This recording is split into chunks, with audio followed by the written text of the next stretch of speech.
It's a discussion that's being held here in the Department of Justice. On the one hand, pwede po sila maging state witness kung hindi nga sila most guilty.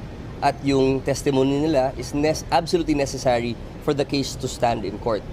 Kaso nga lang po, ang lumalabas po sa mga statements nila ay mukhang kakonsyaba na nila from the very start.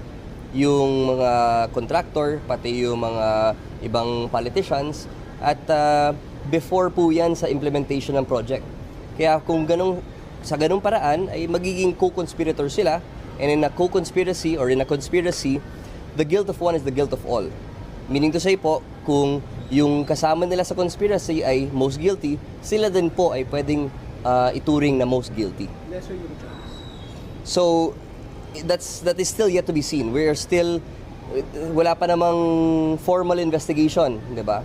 Ang lumalabas lang sa mga statements nila sa Congress at Senate, yun. But again, that is subject to one very big condition already imposed by the Secretary, which is, kailangan muna nila isauli yung pera para masimulan po natin yung usapang state witness. Pero it doesn't necessarily mean na kapag binalik nila yung pera, automatically they will be considered as No, state witness. not at all. It is a precondition to even consider them.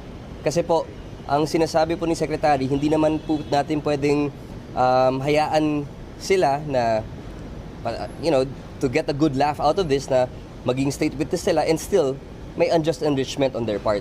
Alam naman po natin, and that will be seen and validated through all the documents that will be established by the Truth Commission that is going to be established by the President, na kung gaano karaming pera ang nakuha nila in a very illegal manner.